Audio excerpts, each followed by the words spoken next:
reka dusome ijambo ry'Imana. Lisons la parole de Dieu Byakozwe mu bice bibiri. en Actes chapitre 2, Umurongo wa 2 tugeze ku wa 4. verset 2 jusqu'au verset Reka 4. nsome. Je vais lire. Nuko umuriri ubatungura uvuye mu ijuru umeze nk'umuyaga uhuha cyane ukwira inzu bari bicayemo. Tout à coup, il vint du ciel un bruit comme celui d'un vent impétueux et il remplit toute la maison où ils étaient assis. Amen. Amen. Ngo umuriri ubatungura uvuye mu ijuru.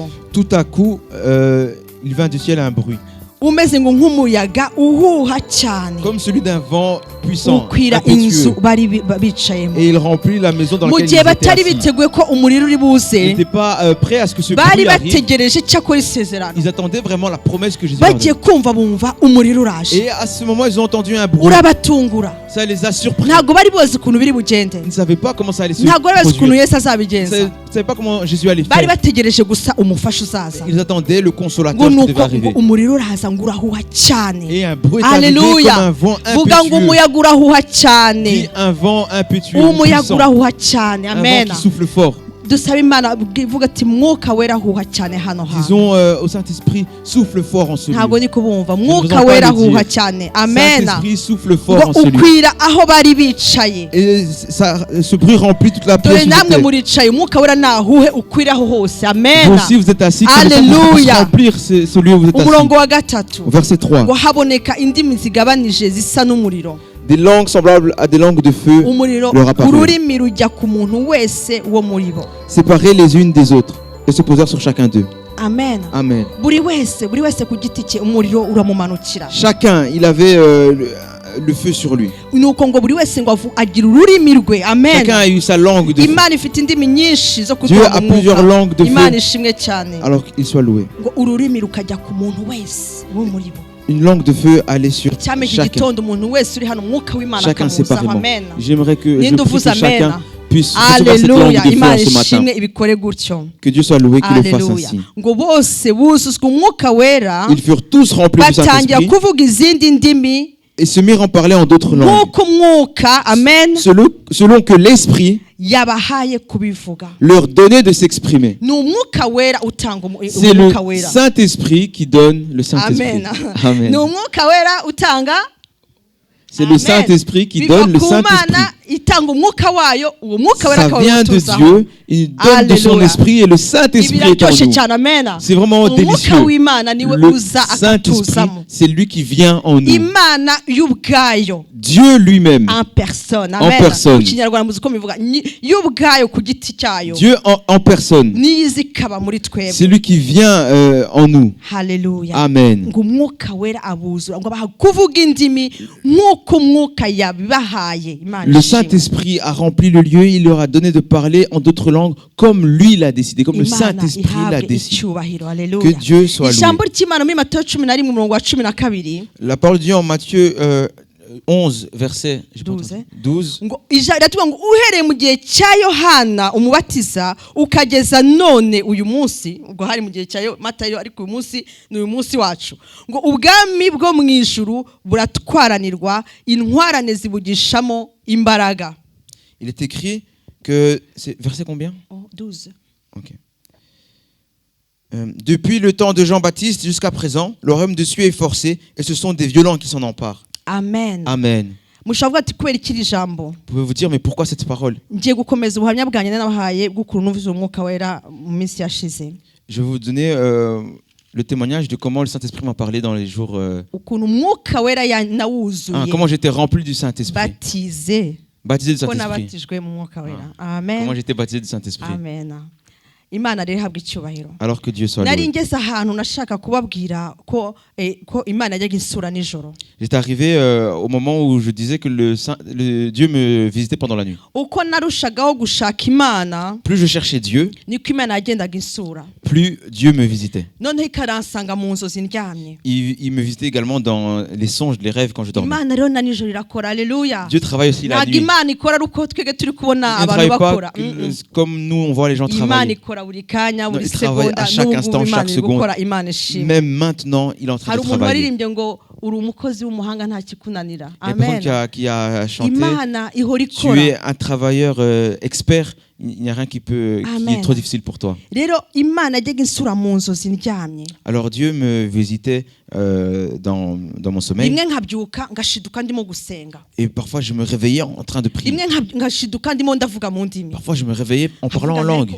zigiye he Et je disais mais où ngashaka vont ces ukuntu langues? nazisubiramo bikananira J'essayais qu'elles puissent revenir mais ça ne venait pas. ariko nkumva ndanezerewe muri jyewe Mais j'avais la joie en moi. imana ihabwa icyubahiro Que Dieu soit ijambo loué. ry'imana muri yohana 16 La parole de Dieu en Jean chapitre umurongo wa 16 13 au verset 13, riratubwira ngo elle nous dit ngo uwo mwuka w'ukuri naza azabayobora mu kuri kose kuko atazavuga ku bwe quand le consolateur sera venu, l'esprit de vérité, il vous conduira dans toute la vérité, car il ne parlera pas de lui-même. amen Amen. uwo mwuka w'ukuri Cet esprit de vérité, uwo mwuka uturuka ku mana cet esprit qui vient de Dieu, naza kuri mwebwe lorsqu'il viendra sur vous, naza ou en vous, akatuzaho lorsqu'il sera venu, azatuyobora mu kuri kose il nous conduira dans toute la vérité. uko nashakaga kubatizwa mu mwuka Tout comme je voulais être baptisé du Saint-Esprit, niko imana yagendaga inyegera c'est comme ça que Dieu aussi iki s'approchait plus de cyifuzo moi. cyo kubatizwa mu mwuka nakigize kuva nyikizwa Ce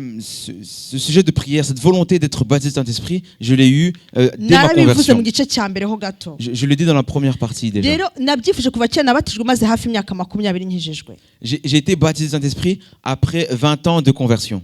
imana ishimwe Que Dieu soit imana loué. ikora uko ishaka Dieu fait comme il veut. ariko nkuko maze gusoma Mais comme je viens de le lire, nko kuva mu gihe cya yohana depuis l'époque de Jean, abantu bashakisha imana imbaraga les gens recherchent Dieu avec force. nabishyizemo imbaraga Et j'y ai mis de la force. ntabwo nije vuga ngo nzabatizwa mu mwuka wera gusa Je ne me suis pas assis et dit, oh, un jour peut-être je serai naravuze baptisé du ariko Saint-Esprit. kubera iki imyaka yose ishize ntarabatizwa mu Je me mwuka suis dit, wera comment ça se fait que toutes ces années sont passées, je ne suis pas encore baptisé du nasabye imana Saint-Esprit. imana mfasha nyigisha ukuntu ngomba kubona mwuka Et wera j'ai dit, Seigneur, aide-moi, enseigne-moi comment je dois recevoir le Saint-Esprit. umwuka rero yaje aranyigisha gusenga ahantu hose Le Saint-Esprit m'a enseigné Amen. à prier Vuga ngo en toutes gusenga ahantu choses, hose. en tout lieu. Dis, Ahantu prier hose en tout lieu. uri ku kazi Au uri travail, mu modoka dans la uri voiture, mu gikoni dans la cuisine, wicaye ahantu hariho hose quel que soit le lieu où tu es assis, gusenga ahantu hose prier en tout lieu. umwuka wera Le yarabinyigishije Saint-Esprit m'a enseigné cela. cyane cyane ndi guteka ndi no koza amasahani Surtout quand je amen cuisinais abamama ou faisais la vaisselle. dushobora kuzura umwuka wera turi mu masahani Les mamans, turi mu nous pouvons- byombo nous turi mu pouvons kunetwa être baptisés inzu Saint-Esprit ukagisunika ukavuga imana en ishimwe haleluya cuisinant, en faisant la ukagisunika maison. ukavuga uti imana ndindira umwana dore ari ku ishuri Tu es en train de Amen. nettoyer, tu dis Seigneur, garde Imana mon enfant, il est ihabwe à l'école. rero Dieu soit uko loué. kwiga gusenga Dans cette manière d'apprendre à prier, nibutse akantu ndimo ntegura ijambo nibutse ukuntu ndi muri secondaire en préparant la parole, je me suis rappelé que lorsque j'étais en nizeye mu secondaire, kigo cy'ababikira abantu babaye mu Rwanda bakuze barabizi j'ai étudié en une école de sœurs. twebwe nyine byari kuri gahunda Donc nous, c'était mu en ordre, gitondo enfin, il y avait un twarabyukaga horaire. ugahita upfukama utaranahindukira Donc le matin, tu te réveillais, tu devais t'agenouiller. habaga ari nko muri dortoir nk'aha Dans ngaha un dortoir comme Ibitanda ici bigerekeranye. où nous sommes, il y avait des uwo lits hejuru superposés. amanuka apfukama Celui uwo dans- hasi nawe ahita Du lit apfukama superposé descendait et celui qui était dans le ariko dessous ugiye descendait, kuvuga se mettait à bahita bavuga genoux ngo tuvuge bikira mariya et on devait réciter le Je vous salue ariko Marie. twebwe abarokore ntabwo twavugaga bikira mariya Mais nous, les sauvés, nous ne ntabwo disions pas twasengaga le ngo tubavuga ati Je vous mwami salue yesu Marie. uyu munsi tugendere neza bigenda Nous disons Seigneur Jésus, aujourd'hui garde-nous. hari igihe rero bajyaga batubaza ngo ariko muvuga iki kuki mutavuga nk'abandi Et parfois, ils venaient nous voir et nous disaient mais qu'est-ce que vous dites? Pourquoi vous ne dites pas le Je vous salue ariko imana ishimwe Marie bagezeho comme les autres? babyibagirwa ko tujya tuvuga ibindi baratureka ils ont oublié Ah. qu'on priait autrement Ok. Ils ont oublié, compris autrement, alors ils nous ont laissés. isengesho twaga dusenga ni irya data wa twese andi ntabwo twaga tuyasenga La seule prière qu'on récitait avec eux, c'était le Notre Père. Les rero autres uko ne le récitaient basengaga pas. ibyabo natwe niko twapfumaga dusenga tubwira imana ati imana utugire neza murabyumva namwe Donc isengesho quand ils se mettaient à ryacu genoux pour faire leur prière à eux, nous on faisait notre prière où on disait à Dieu de nous ukava aho garder ngaho la ufata journée. agasumo ujya gukora ikindi kintu biri gutya bipanze ku buryo nta segonda na rimwe ryo gutakara ryabaga rihari Et après cela, tu faisais ce que tu avais à faire. Il n'y avait pas une seconde que tu pouvais perdre en faisant rero niyo en distraction. twinjiraga mu ishuri Lorsque nous étions en classe, iyo twinjiraga mu lorsque ishuri nous entrions en classe, twaza kureka mwarimu agatambuka nous laissions d'abord Tukabona l'enseignant kwicara. entrer et ensuite nous pouvions nous asseoir. mwarimu wundi yakinjira yasohoka plutôt wa wundi yasohoka Lorsque l'enseignant en sortait, tukaguma duhagaze nous restions debout, tugategereza undi ko yinjira akagera imbere attendant que le suivant entre et se noneho mette à l'avant. tukabona kongera Et kwicara là, nous pouvions nous asseoir. yatubwira ngo twicare twaricaraga Il nous disait, vous pouvez vous asseoir, et là, nous rero asseyons. muri icyo gihe umwarimu yabaga ari gusohoka kandi ari kumubwira au revoir Et njyewe nabaga ndimo gusenga pendant donc cet intercours où l'enseignant sortait, moi j'étais en prière. abandi bavuga ngo au revoir messieurs, moi j'étais en train de dire Seigneur j'ai besoin de toi, ibintu nk'ibyo. Abandi bari guse. Bon, vous avez compris, j'espère. Alléluia, amen. Amen.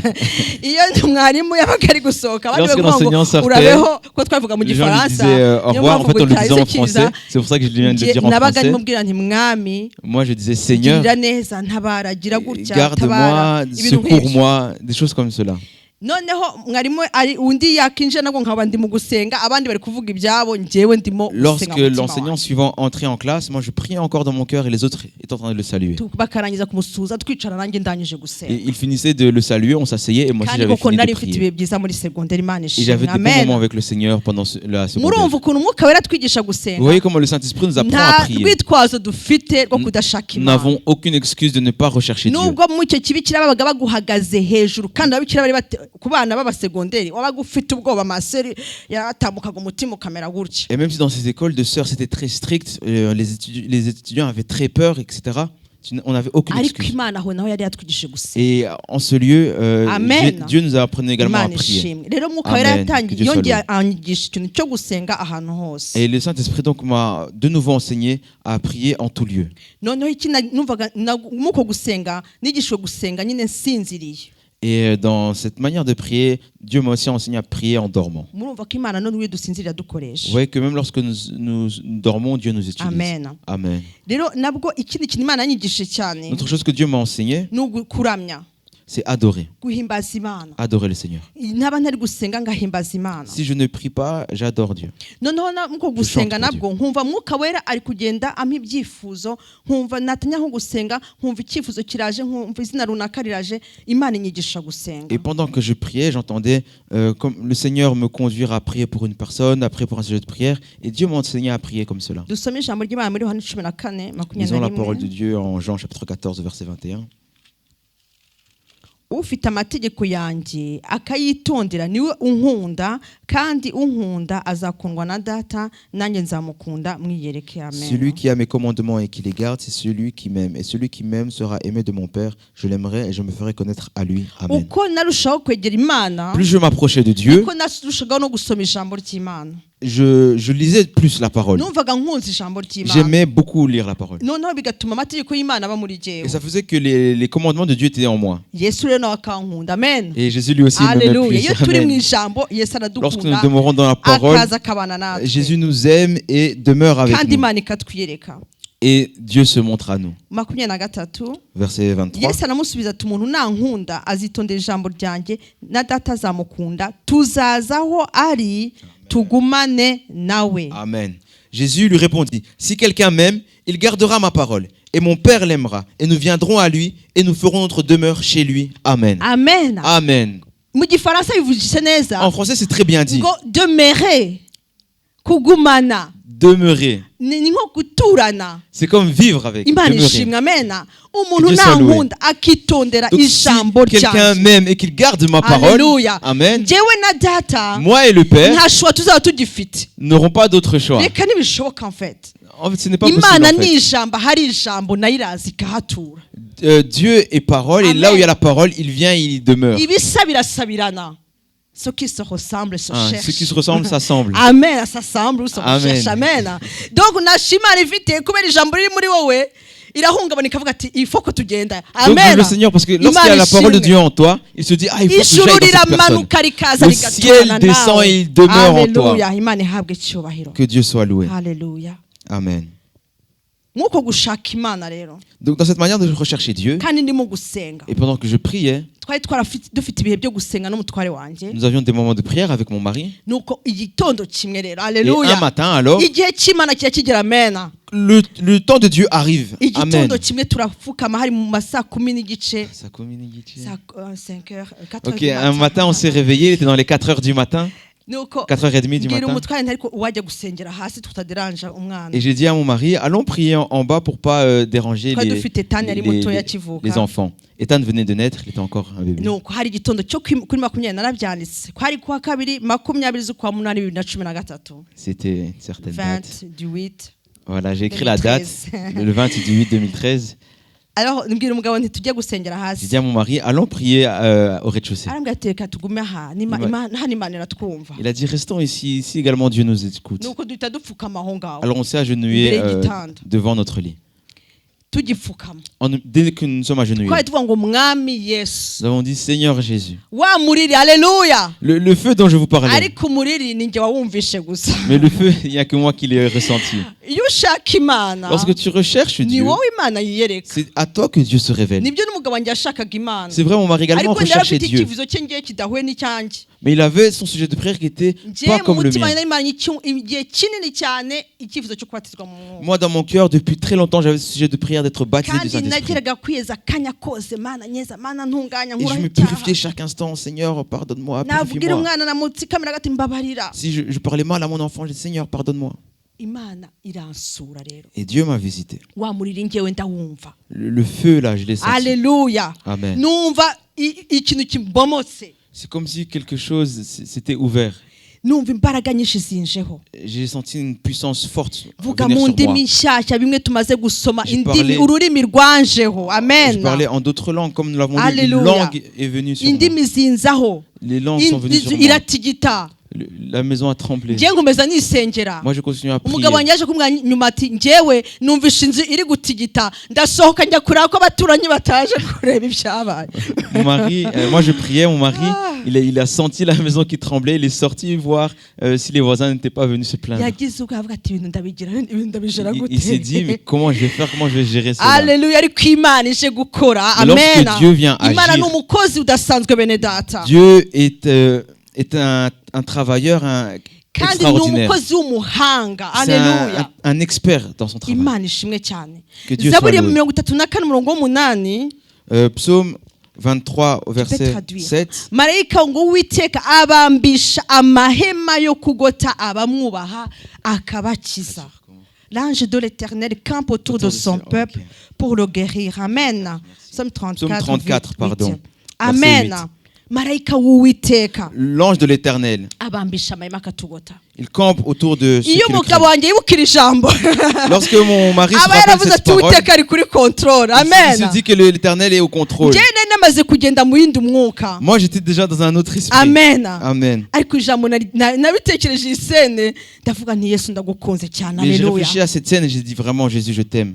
amahema y'Uwiteka yari ari iwacu amen Le campement de l'Éternel Alléluia. était chez nous. marayika yari yamaze kuhashyira ihema L'ange Vuga venait de mettre son campement, naje sa tente. gutekereza ku ihema ry'Imana J'ai pensé à la tente de yo l'Éternel numva ndanezerewe cyane et je me suis réjoui. nagiye mu munda ndavuga nti ariko ihema ry'Imana buriya ryari rimeze gute iwacu uriya munsi Je me suis dit, mais comment était le campement ou la tente de l'Éternel dans notre maison ce jour-là? sanga Imana ni expert mu bintu bijyanye na isolation amen Je me suis rendu compte que Dieu Alléluia. était expert en ce qui concerne l'isolation. sanga Imana ni expert mu bintu bijyanye na acoustique kugira ngo amajwi atasohoka Dieu est expert en ce qui Alléluia. concerne l'acoustique pour que nos voix ne puissent natekereje pas atteindre sanga Imana niyo l'extérieur. mwubatsi wa mbere Imana ihabwa Je me suis rendu compte que Dieu est le premier bâtisseur, ou Yesu constructeur. yaravuze ngo ndagiye kubakira amazu Il siko dit, bimeze je m'en vais vous préparer une place, des maisons. kandi mu ijuru aho Imana iri gutegura n'ahantu hadasanzwe Là où Jésus nous prépare une place au ciel, c'est quelque chose rero d'extraordinaire. naje gusanga muri icyo gitondo Imana yaramaze kuba amahema iwacu niba yari double niba yari triple ntumbaze icyo nzi nuko abaturanyi nta kintu bumvise nubwo bwose umugabo wanjye yenkese Et je me suis rendu compte que Dieu avait Amen. placé son campement chez nous. Je ne sais pas s'il y avait une double, une triple isolation, mais en tout cas, les voisins n'ont rien entendu, même si mon mari s'est inquiété. kandi yambwiye ati rwose byari biteye ubwoba Et il m'a dit vraiment, c'était terrible. ntabwo rero bishoboka ko Imana itureka amena Alors c'est ntabwo impossible que Dieu bishoboka nous ko wuzura abandonne. umwuka wera ngo Imana ikureke muri izi situation ya désordre C'est impossible que Dieu te remplisse du Saint-Esprit, te laisse dans une situation de désordre. izafunga amatwi y'abaturanyi izafunga amatwi y'ibintu byose ariko izamenya ko operation yakoze yagenze neza Il va Imana fermer les ishimwe. oreilles des voisins, fermer les oreilles des gens, mais il va s'assurer que l'opération s'est ntabwo passée Imana correctement. izaguha ikintu izaguha imbaraga zayo kugira ngo igukoze isoni Dieu ne veut pas donner sa force pour te mettre dans la honte. iyo Imana iza kubigiramo inyungu ko abaturanyi babyumva ubwo yari kubikora bakabyumva Si Dieu allait en tirer un bénéfice que les voisins entendent, alors les voisins auraient entendu. ariko ntabyo bumvise Mais ils n'ont rien entendu. Imana ishimwe cyane Que Dieu soit loué. mu ijuru iyo bari bukora operasiyo ikintu cyose mu ijuru bari bukore babanza kucigaho bagategura ibintu byose Imana igashyira ingabo ahantu hose abamarayika bakaba barahari ntabwo tugomba kwiyenketa Imana ihabwa icyubahiro Avant chaque opération, au ciel, tout est préparé, tout est planifié. Il y a les anges qui sont d'un côté. Dieu déclare ce qu'il faut faire et tout se passe bien. Que Dieu soit uwo loué. munsi rero nuzuye niriwe mvuga mu ndimi igitambutse cyose mu ndimi aleluya Et cette journée-là, je parlais en langue à tout ndabifuriza va. kubatizwa mu mwuka Chaque wera mot qui sortait de ma bouche, je parlais en langue. amen Je vous souhaite que ça vous arrive. nabonye abana batashye ntangira gushaka kuvuga mu ndimi ndavuga nti harya bimeze gute Et quand les enfants sont rentrés, j'ai voulu leur parler en langue. Je dis, oh non, qu'est-ce qui se passe? amen ndibuka muri iyo minsi twe dufite amasengesho na bene data twasenganaga mu cyumba la Louvière sinzi n'ababyibuka Je me rappelle, dans cette période, on avait un moment de prière avec les frères et sœurs avec qui on priait à la Louvière. Je ne sais pas s'ils s'en rappellent. Ou pour ceux qui s'en rappellent. nagezeyo no kuvuga bonjour biranga Je suis arrivé là-bas, même kuko rero dire bari mu bonjour, je n'ai pas masengesho pu. nyine ahubwo ndamera nk'umusazi Comme ils étaient en prière, quoi. Et donc je suis arrivé, j'étais comme une folle. Alléluia gusenga imana ni byiza Prier Dieu, c'est vraiment ariko merveilleux. kuzura umwuka wera biraryoshye cyane Et être baptisé Imana Saint-Esprit, ishimwe. ça a fait vraiment du imana bien. rero ni umukozi w'umuhanga Alors Dieu est un expert. imana yangiriye neza icyo gitondo Dieu m'a fait du bien en ce Byaba matin-là. ni souvenir mu buzima bwanjye C'est un souvenir dans ma vie. umunezero udasanzwe Une joie indimi ntigeze extraordinaire. mvuga Des langues que je n'avais jamais indimi dites. ntigeze nigishwa na mama Des langues qui indimi papa wanjye atigeze mes parents ne anyigisha m'avaient pas enseignées. ariko muri kubitekereza Mais vous pensez ukumva à cela? ziraje ukumva biri kwisuka uko umwuka Tu- ashatse kubivuga Tu imana vois que ça ishimwe arrive, tu vois que ça se déverse sur toi et tu le dis comme cela plaît à Dieu. abantu bajya bigisha abandi kuvuga mu ndimi bari mu buyobe bukomeye Les, cyane les gens qui enseignent les autres à parler en langue, ils sont dans ntabwo l'égarement. indimi uzivugisha C'est pas toi qui crée ces langues. nuko uri mu bihe byiza imbere y'Imana Quand uri tu es dans un bon guhuza moment devant n'Imana Dieu, tu es en communion avec Dieu. Imana ikabimanura bikaza Et Dieu byizanye descend ses langues sur toi, déverse ses langues sur toi. kuko hari abavuga ururimi rumwe bagahora bavuga rumwe hari uburyo bwinshi iby'impano ntabwo nabijyamo nonaha. Il y a plusieurs choses dans les dons que je ne vais pas parler, mais il y en a qui parlent une langue, qui parlent toujours, disent toujours le même son. hari n'ujya gusenga igihe cyose indimi ururimi rwe rugahinduka. Et il y a une autre personne qui, à chaque fois qu'il parle en langue, c'est des sons différents qui viennent. ntabwo twavuga ngo uvuga rumwe ngo buriya ari mu buyobe oya.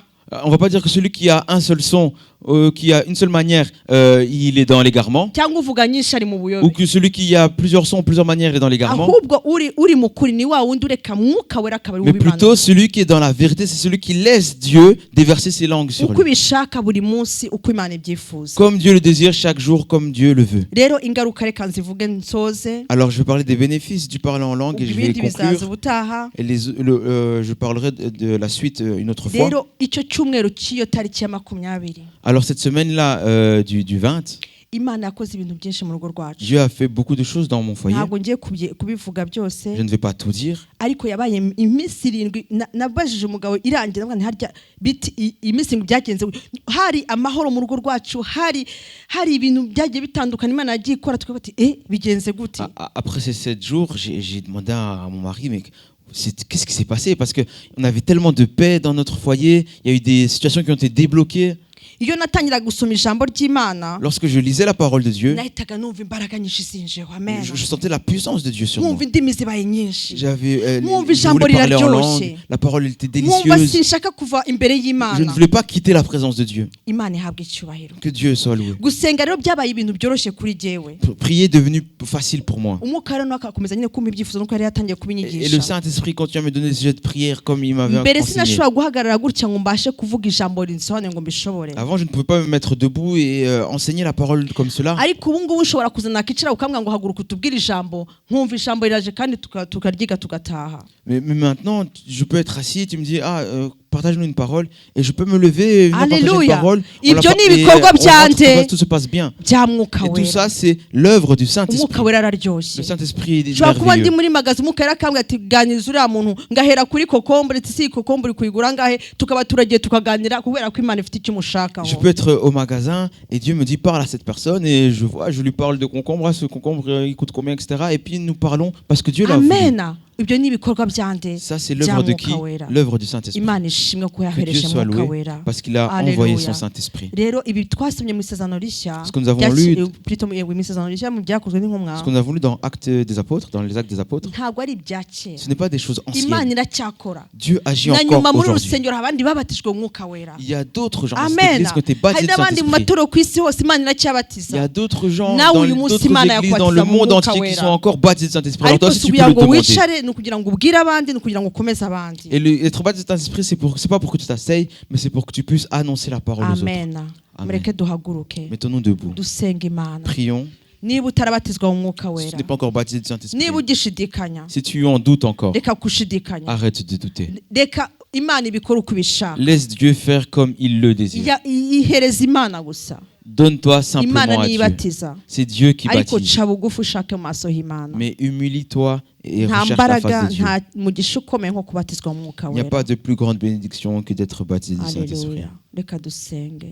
Prions. Niba hari umuntu wumva ashaka ko tumusabira spécialement kubatizwa mu mwuka wera, Si quelqu'un veut qu'on prie pour lui spécialement, qu'il soit baptisé du Saint-Esprit, qu'il puisse élever la main yireka Imana, et qu'il se Imana montre à Dieu. kandi hari kirakora. et Dieu va faire quelque chose pour Turagushimye cette mwami personne. Imana, Te louons Seigneur Jésus. turagushimye kuri Imana y'ukuri. Te louons parce que tu es un Uri Dieu vrai. Imana ikibatiza n'uyu munsi. Tu es un Dieu qui baptise encore Mwami, aujourd'hui. nubwo abantu babihakana, Seigneur, même si les gens nubwo abantu babipinga, refusent cela ou combattent cela, nubwo Mana abantu ibyo bavuga byose, quelles que soient les uri choses que les gens Imana. disent, tu es Dieu. Ugushakana umwete Celui qui te arakubona. cherche Mwami avec force, ndagusabye ngo il umuntu te voit. uzamuye ikiganza ushaka kumubatiza mu Alors Seigneur, la mwuka, personne qui a levé la main pour Mwami le baptême wumve du Saint-Esprit, gusenga kwe umubatize mu Seigneur, mwuka. entends sa prière et baptise-la. N'izina rya Au nom de Yesu Jésus. avuge mu ndimi nshya. Qu'elle parle en d'autres Mwami langues. ubikore kwihesha icyubahiro. Seigneur, fais-le pour que tu puisses être Ndakwinginze glorifié. kandi umuntu wasubiye inyuma Mwami, Et je prie, Seigneur, que quelqu'un umuntu izi ndimi zagiye yarazifite, qui est retourné en arrière ou qui a perdu les langues, Mwami uzimugarurire. Seigneur, rends-les-lui. Wongere umuhe ibihe byiza byo Donne-lui des bons gusenga. moments de Impano prière. zongere zake muri Que rino les dons torero. puissent être Umwuka wera ranimés dans akore cette muri rino église. torero. Que le Saint-Esprit agisse Mana dans cette suka église. amavuta yawe muri iri Seigneur, torero. déverse ton Twongere onction dans tubone cette église. ababatizwa mu Que nous voyons mwuka, encore des gens baptisés du abana Saint-Esprit, batoya, des petits-enfants, abajene, des jeunes, ababyeyi, abagabo, des parents, des Mwami hommes, twese dukeneye kuduha umwuka wera. des femmes. Seigneur, nous Mwami avons tous ongera besoin du Saint-Esprit. utuvomerere, ugendane natwe, Seigneur Dieu, déverse encore sur kandi nous. umwuka wera ukomeze utwigishe. Et le Saint-Esprit continue à nous Mu izina enseigner. rya Yesu. Au nom de Amen. Jésus. Amen. Amen.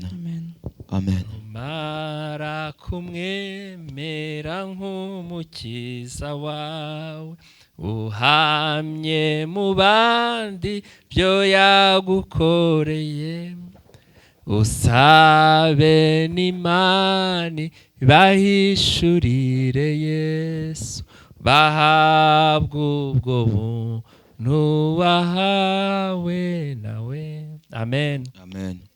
Iyo umaze guhabwa ikintu n'Imana, Lorsque tu reçois quelque chose de la part de Dieu, ni ngombwa ngo ukibwire abandi. il est nécessaire que tu le dises aux autres. Haleluya. Amen. Turashimira Imana muri iki cyumweru. Nous louons le Seigneur durant cette semaine. Imana yari yashyize ku mutima wanjye ko dusenga nyine ikintu kitwerekanaho umwuka wera. Dieu a mis sur mon cœur que nous puissions prier sur la manifestation du Saint-Esprit. Ikintu kiriye Une chose, insigne. un signe qui manifeste la présence du Twavuze Saint-Esprit. iby'impano z'umwuka Nous wera, avons parlé des dons twarabisengeye, spirituels, nous avons prié pour cela. twize no kwa gatanu uburyo umwuka wera akora n'ukuntu hashobora kuboneka n'abahanuzi b'ibinyoma. Nous avons étudié vendredi comment le Saint-Esprit agit et comment il peut y avoir des faux prophètes également. Ndashima Imana rero ko ntabwo nari nanibutse ko hari suite y'ubuhamya bwa Christina. Ndashima Imana yuko byose ijya bikora ku murongo. Je ne me rappelais même pas qu'il y allait avoir la suite du témoignage de notre sœur Christine. Amen. Et je loue le Seigneur parce qu'il fait tout en ordre. Ubwami bw'Imana buramaranirwa.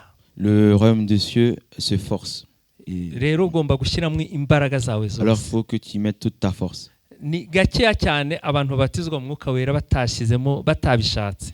Il y a très peu de personnes qui sont baptisées du Saint-Esprit sans qu'ils les cherchent. Ugomba kubishaka. Il faut que tu le veuilles, Ukabishaka ku manywa na nijoro. que tu recherches ce baptême chaque Kandi jour, Yesu nuit et jour, akakubatiza. et que Jésus te baptise. Reka dusenge Imana. Prions. Mana ishobora byose. Dieu Tout-Puissant, Turagushimiye kubw'ijambo te ryawe. louons pour ta parole, Turagushimiye kubw'ubuhamya bwa mushiki wacu. te louons pour le témoignage de notre sœur. Mana ibyo wamukoreye, Seigneur, ce que tu as fait pour elle, nibyo wadukoreye, c'est ce que tu as fait pour nous. ni également. nabyo ushobora gukorera n'undi wese ubishaka. Et c'est ce que tu peux faire pour toute autre personne qui Kuko le ntujya désire. urobanura ku butoni. Car tu ne fais exception de personne. Niyo mpamvu tukwinginze Mwami C'est pourquoi nous ngo te supplions, usuke Seigneur, umwuka wawe wera déverse ton ku Saint-Esprit bwoko bwawe. sur ton peuple. mana abavuga indimi bazivuge, Seigneur, que ceux qui parlent en langue continuent à les abahanura parler. bahanura, Que ceux qui prophétisent continuent à abasobanura indimi prophétiser. bazisobanura, Celui qui interprète les langues puisse continuer à interpréter les langues. Ceux abakora qui interprètent les langues. ibitangaza mu izina ryawe babikore, Ceux qui accomplissent des miracles puissent continuer à abagize accomplir des miracles. impano y'ijambo ryo kumenya bayigire, Ceux qui ont impano les paroles de y'ubwenge sagesse, les bayigire, paroles de connaissance, qui puissent impano yo continuer à avoir ces kurobanura dons-là. imyuka igaragare mu Ceux qui ont itorero. l'esprit et le discernement des esprits Mana puissent discerner les suka esprits. umwuka wawe wera Seigneur, déverse ton ku Saint-Esprit bwoko bwawe. sur ton peuple. Turagushimiye mwami, Te louons, Seigneur. umuja wawe tumusabiye umugisha, Ta servante, nous la bénissons. ujye uhora umuha ibyo kugaburira ubwoko Donne-nous bwawe, toujours de quoi partager avec ton kandi peuple. umurimo watangiye muri we Et le feu que tu as commencé en elle, ukomeze mana umusukire mwami, continue à déverser sur elle. kandi n'umuntu wese uri hano ukomeze umusukire. Et chaque personne dans ce lieu, continue à déverser sur elle. Dusabiye n'umugaragu wawe watuyoboye, Nous prions également pour Tumusabiye ton serviteur qui umugisha. nous a conduits. dusabiye Et umugisha nous bénissons, basobanuye, nous bénissons ceux qui ont interprété. n'undi wese wagize icyo akora muri Et chaque rusengero. personne qui a fait quoi que ce soit dans Tugiye cette église. gutandukana, Nous allons nous séparer. gendana n'ubwoko bwawe. Marche avec ton peuple. Abashyitsi badusuye, mushiki wacu wadusuye, tumusabiye Notre umugisha sœur qui nous a visité, bénis-la. mana, kugira ngo ujye umwibukira ko yaje muri uru Et rusengero, que tu puisses te rappeler d'elle parce qu'elle est venue dans cette umuhe église. ibyo amayira adashobora kuba. Donne-lui ce que l'argent ne peut pas donner. Mana gendana n'itorero ryawe, Seigneur, va avec ton peuple. urihundikize amababa yawe, Entoure-la de tes ailes. mu izina rya Yesu tubisabye, Au nom de Jésus, nous Amen. le prions. Amen. nimugendane amahoro ya Yesu. Allez dans la paix du Seigneur. Tuzahura kwa gatatu Nous reverrons mercredi saa 12:00 à 18h mu masengesho durant les prières mu nzu y'Imana dans la hano. maison de Dieu. Amen. Amen.